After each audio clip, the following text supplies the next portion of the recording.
예수 학교를 통해서 이렇게 많이 드러나는 것 같아요. 아멘. 오늘 설교도 은혜 많이 받았습니다. 네. 박수. 예, 또 다른 보석. 예, 정민혁 교도 다 아시죠? 예, 예수 말씀의 특대는 예, 신대원 3년이니까 올해 이제 졸업하시는 거죠. 예. 자, 하나님 말씀 특강 예, 해주시겠습니다.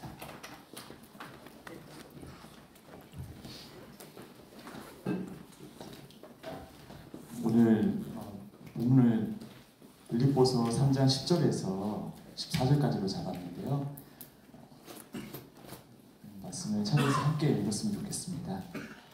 빌립보서 3장 10절에서 14절까지 말씀입니다.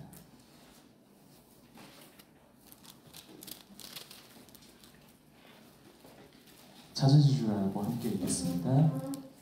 내가 그리스도와 그 부활의 권능과 그 고난의 참여를 알고자 하여 그의 죽으심을 본받아 어찌하든지 죽은 자 가운데서 부활에 이르려 하노니 내가 이미 얻었다 함도 아니요 온전히 이루었다 함도 아니라 오직 내가 그리스도 예수께 잡힌 바 된 그것을 잡으려고 쫓아가노라.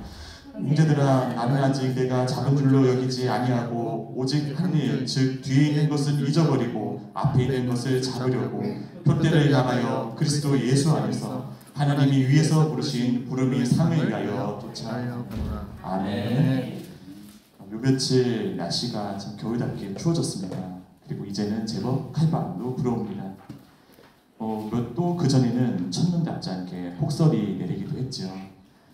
예수학교 단톡방에 올라온 첫눈 사진을 본 일본의 하지마지 선교사님께서 이 무속도로 쌓이는 눈이 마치 홋카이도에 쏟아지는 그 폭설 같다고도 말씀해 주셨습니다. 기회가 난다면 일본 땅에는 겨울에 얼마나 눈이 많이 내리는지 한번 찾아보고 싶어졌습니다. 근데 근래 참 마음 아프고 또 혼란스러운 소식들이 연일 이어지고 있습니다. 하지만 우리에게는 성령으로서 주어지는 예수님을 사랑하는 마음, 예수님을 사모하는 마음이 더해지는 것이죠. 기도와 말씀 시간 가운데 이러한 마음들이 우리에게 더해짐으로써 우리 심령을 이 겨울 날씨와 상관없이 따뜻하게 해줍니다. 이것은 우리가 지금 경험하고 있는 어떤 상황과 환경을 초월하여 주어지는 것이죠. 예수 믿는 자들에게, 예수님을 의지하는 자들에게 주어지는 하나님이 선물인 것입니다. 우리에게 허락되는 이 따뜻한 마음은 이 세상에서 들려오는 온갖 험악한 목소리들에 우리의 마음이 요동하지 않도록 해줍니다. 세상의 온갖 혼란과 다툼, 분노와 선동에 휘둘리지 않도록 우리의 중심을 예수님 우선주의로서 지켜주는 것이죠. 아멘. 또한 세상 곳곳에서 들려오고 있는 이 외침들의 이면에 과연 무엇이 있는지, 그리고 성경은 그것에 대해서 무엇을 말씀하고 있는지를 분별하고 또한 묵상할 수 있도록 우리를 이끌어주게 되는 것입니다. 얼마 전 동덕여대가 학생들의 시위로 인해서 처참하게 파손이 된 사건이 있었습니다. 아름답던 학교 교정 곳곳이 지워지지 않는 낙하칠로 그야말로 엉망이 됐는데요. 나날이 줄어드는 그 학령 인구로 인해서 대외 여건을 감안해서 남녀공학으로 전환을 논의해보자는 어떤 회의에서의 안건 하나가 마치 학교의 공식 입장처럼 호도가 돼서 학생들이 자신의 손으로 자신들의 학교를 그야말로 아수라장으로 만들었던 것이죠. 대한민국은 자유민주주의 국가입니다. 그 안에서 학생들은 학교의 구성원으로서 학교에 관한 의견에 대해서 찬성이나 반대 의사를 얼마든지 표현할 수 있는 것입니다. 하지만 그것은 어디까지나 사랑의 마음에서 비롯되어야 되는 것입니다. 학생으로서 자신 속한 학교를 소중하게 여기는 마음, 그리고 내가 속한 공동체에 덕을 끼치려는 마음, 그리고 학교의 역사를 존중하고 학교의 가치를 세우고자 하는 그런 마음 안에서 의견 개진과 행동이 이루어졌었어야 했던 것이죠. 학생들로 하여금 학교를 향해서 그야말로 일방적으로 분노하게 하고 극단적인 행동으로 학교를 함부로 파괴하도록 뒤에서 교묘하게 부추긴 무리들이 있었던 것 같습니다. 당연히 그들에게는 동덕여대라는 학교를 사랑하고 그 학교의 미래를 생각하는 마음이 전혀 없었던 것이죠. 어떻게 하면 혼란을 더 크게 부추기고 이를 이용해서 어떤 정치적이나 사회적 이득을 취할 수 있을지에만 관심이 있었던 것입니다. 때문에 학교에서 이 심각한 파괴에 대한 손해배상을 요구하니까 너나 할 것 없이 슬그머니 숨고 도망가는 모습을 보이는 것입니다. 안타깝지만 문제는 그렇게 선동에 휩쓸려서 학교 곳곳을 파괴하고도 여전히 목소리를 높이고 있는 젊은 학생들의 모습인 것이죠. 저도 세 딸을 가진 아빠로서 이렇게 군중 심리에 휩싸인 채 그저 일반적인 분노만을 뿜어내고 있는 그들의 모습에 참으로 안타까움을 금할 수 없었습니다. 우리 자녀들이 혹여나 저런 자리에 저런 생각으로 서 있으면 안 될 텐데 하는 그런 아빠로서의 마음이 자연스럽게 생기더군요. 동덕여대 학생들은 우리가 왜 이렇게 분노하는지 공감하지 못하냐 하면서 각 건물의 출입구를 점거한 채로 자신의 연구실에 들어가려는 그 스승된 교수님을 향해서 차마 옮기기 부끄러운 폭언을 일삼는 모습을 보여주었습니다. 제가 정말 마음이 아팠던 장면은 이 연구실에 들어가려던 어떤 교수님께서 자네들도 이제 결혼을 하고 아이를 낳고 할 텐데 이렇게 타이르는 말씀을 그야말로 이제 악을 지르면서 끊어버리고 결혼 안 해! 안 낳아! 뭐 이러면서 정말 한 목소리로 소리 지르면서 실로 옮기기도 민망한 욕설로 교수님을 공격하는 그들의 외침이었던 것입니다. 도대체 무엇이 이 젊은 학생들을 저렇게 만들었을까 하는 안타까움이 절로 이렇습니다. 이 시대를 지금 이 사태를 주도하고 있는 그 사람들이 이제 레디컬 페미니즘, 그러니까 급진적인 페미니즘을 주장하고 있는 학생들이라고 합니다. 자신들이 여성으로서 억압받고 차별받아왔기 때문에 자신들이 분노 가운데 벌이는 모든 행동은 정당한 것이라는 것이 참 실로 놀랍고도 강한 이런 피해의식을 주장하고 있는 것이죠. 이것은 마치 나는 억눌리고 노동자 계급에 있으니까 세상을 향해 분노하고 들고 일어나야 된다는 어떤 공산주의 혁명의식하고도 굉장히 비슷하다고 할 수 있겠습니다. 사랑하지 못함, 감사하지 못함, 그래서 하나님을 향해서 마음을 열지 못하고 성령님의 그 따뜻한 마음을 경험하지 못하는 이런 영적 메마름이 사람들의 생각과 행동을 어디까지나 극단으로 몰고 갈 수 있는지를 잘 보여주고 있는 실로 안타까운 우리 사회의 현실인 것입니다. 종교다원주의와 무신론으로 마음이 식어가고 있는 이 시대 가운데 참으로 예수님의 마음이 필요함을, 그리고 그 예수님의 마음을 전해줄 수 있는 예수 말씀이 절실함을 바라보게 됩니다. 동덕여대 시의대들이 가진 그 페미니즘이라는 왜곡된 피해의식, 그러니까 나는 억압받았다, 나는 상처받았다, 그래서 나는 분노하고 내 분노는 어떤 경우든 어떤 식으로 표현되든 정당하다, 이런 생각들. 그러니까 그 젊은 학생들이 이런 생각과 행동을 표현하자면 아마 이렇게 표현할 수 있게 되겠죠. 이 같은 마음에 대해 성경은 과연 무엇으로 말씀하고 있는 것일까요? 이 혼란스러운 이 땅에 우리가 전해야 될 성경의 교훈은 과연 무엇일까요? 그것은 이 모든 현상은 하나님과의 단절에서 비롯된 것이라는 예수님이 안타까운 마음과 그의 정말 한 영혼을 품고자 하는 시선인 것입니다. 그리고 자신이 모든 것을 바쳐서 하나님을 향한 사람과 하나님을 이어주는 사랑과 연합의 길을 내신 그 예수 그리스도의 사랑이 바로 우리가 경험하는 모든 문제의 해답이라는 증거인 것입니다. 억압받은 자의 피해의식으로서의 분노가 아니라 사랑받은 자로서, 주님 안에서 받아들여진 자로서 사랑의 빛을 비추는 주님의 자녀, 그런 주님의 자녀들이 살아가는 공간이 곧 예수님께서 말씀하신 하나님 나라인 것입니다. 말씀과 기도 안에서 성령님이 주시는 따뜻한 마음 안에서 이 시대를 향한 하나님의 말씀을 바라볼 수 있도록 인도해 주신 장신대 신대원에서의 지난 3년은 참으로 놀랍고 소중한 시간이었습니다. 지난주까지 모든 기말고사 일정을 마치고 이제 졸업장을 기다리는 시기를 맞이하게 되었는데 마치 참 가상현실 속을 사는 것 같은 그런 느낌을 받고 있습니다.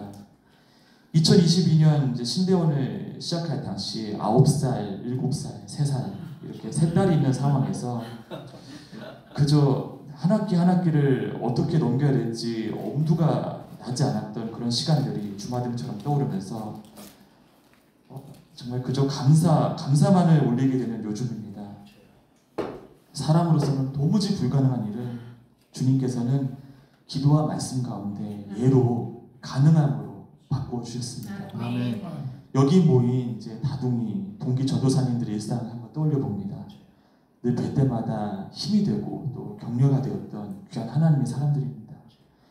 육아, 학업, 그리고 사역, 때로는 생계, 그리고 다시 저녁 육아, 아이들을 모두 재운 뒤 쏟아지려는 잠을 누르고 그 남은 한두 시간에 어떻게든 책을 더 보기 위해 나아갔던 시간들, 어쩌면 저희 다둥이 신학생들은 삶을 통해 하나님께 한나의 기도를, 야베스의 기도를 올리고 있었는지도 모릅니다. 3년을 돌이켜보고 결산하게 된 이 시간이 예수학교라는 이 귀한 자리를 통해 오늘 이렇게 허락되게 될 줄은 꿈에도 상상하지 못했습니다. 이곳을 오가면서 배울 수 있었던 신학적 소양도 참으로 귀했지만 돌이켜보면 무엇보다도 제 속에 하나님께서 허락하신 것이 과연 무엇이었는지를 알 수 있었던 것이 가장 큰 은혜였던 것 같습니다. 그것은 말씀을 더 깊이 알고자 하는 마음, 말씀에 대한 사모함이었습니다. 피곤하고 지쳐도 그리고 뜻대로 되어지지 않는 그런 여러 일들 때문에 때로는 속상함을 느껴도 이 선지 동산에서의 배움을 통해 성경 말씀을 깊이 알아가는 일에 대해서 설렘과 기쁨을 늘 한결같이 부어주셨기에 이 모든 과정을 마침내 마칠 수 있었습니다. 말씀을 통해 예수님의 마음을 더 알기 원하는 그 작은 간절함이 모든 것을 이겨낼 수 있도록 제게 심어주신 하나님의 선물이었음을 확인할 수 있었던 것이죠. 감사하게도 얼마 전 요한복음 4장 사마리아 여인 이야기를 주제로 졸업 논문을 완성할 수 있었습니다. 사마리아 여인 담화 속 물, 남편, 예배, 메시아가 이루는 의미 구조를 살피면서 저희 장신대 요한신학의대가 김문경 교수님의 지도를 받을 수 있었습니다. 이 말씀을 알아가는 기쁨과 함께 제 자신의 부족함 그리고 학문적으로 더 나아져야 될 점을 살펴볼 수 있었던 참으로 귀한 시간이었는데요. 이 논문을 작성하면서 저는 내 남편을 불러오라는 주님의 요청과 이를 통해 여인의 메마른 삶을 나타내시는 주님의 목소리에 주목하지 않을 수 없었습니다. 이 남편이라는 주제를 통해서 여인은 그 자신의 삶을 스스로 돌아보게 됩니다. 나는 남편이 없나이다 라는 여인의 대답은 분명 여러 의미를 담고 있지만 그러한 자기 성찰, 돌이킴, 곧 예수님 없는 나의 삶이 그리고 우리 사회가 어떤 모습인지를 돌아보는 것은 곧 우리가 예수님을 주님으로 고백하고 그 주님께로 나아갈 수 있는 출발점이 되기도 하는 것이죠. 여인의 과거를 함께 회상해 주시면서 여인의 말씀을 진실한 것으로 말씀해 주시는 그 예수님의 그 깊은 사랑의 마음에 여인은 예배 그리고 메시아라는 이 하나님 나라의 주제를 먼저 제시함으로써 반응하게 됩니다. 자신에 대한 예수님의 진술을 인신공격이나 어떤 자신에 대한 폭로가 아니라 나를 향한 하나님의 사랑으로 그 사랑의 마음으로 받아들였기 때문에 이러한 반응이 가능했던 것이죠. 사마리아 여인처럼 마음의 문을 걸어와 잠근 채 저마다의 갈급함을 향해 달려만 가고 있는 이 시대에 우리에게 꼭 필요한 것은 예수님이다. 예수님의 말씀이다. 그의 마음이라는 점을 알 수 있도록 보다 더 깊이 말씀을 연구하고 전할 수 있는 자리로 저를 그리고 각자의 부르심 가운데 있는 다둥이 동기들의 사역을 이끌어 주실 것을 감사함으로 중보하게 됩니다. 빌립보서 3장에서 바울은 내게 유익하던 것을 내가 그리스도를 위하여 다 해가 된 것으로 고백합니다. 그 이유는 그리스도 예수를 아는 지식이 가장 호상하기 때문이라고 말씀하고 있죠. 그래서 그는 하나님이 위에서 부르신 그 부름의 상을 위하여 달려갑니다. 이 부름의 상, 브라베이온, 이것은 곧 예수님을 따라가는 사람들의 삶의 열매를 나타내는 것입니다. 고린도후서 9장 24절에서 바울은 운동장에서 상을 얻기 위해 달리기를 하는 운동선수를 이야기하고 있는데 이 운동경기의 승자가 수상을 통해서 영광을 얻는 것처럼 부르심의 상 또한 내게 주어진 경주를 잘 완수했을 때 자신의 이름을 우리의 이름을 하나님께서 영광 중에 불러주시는 그 기쁨의 때 그 기쁨의 때가 우리에게 반드시 이르고 그 상이 우리에게 반드시 주어진다는 사실을 사도 바울이 알려주고 있는 것이죠. 나를 향한 그리고 우리를 향한 나아가 이 시대를 향한 예수 말씀의 표대를 향하여 달려나가는 기쁨이 앞으로 저희 삶에 그리고 이 자리에 오신 다둥이 신학생 동기 전도사님들의 삶에 그리고 예수학교에 늘 충만하기를 중보합니다. 끝으로 목마름 가운데 방황하고 있는 이 시대의 아픔을 되새깁니다. 우리나라가 연이은 정치적 혼란으로 인해 동덕여대와 같은 무질서에 빠지지 않도록 기도하여야 하겠습니다.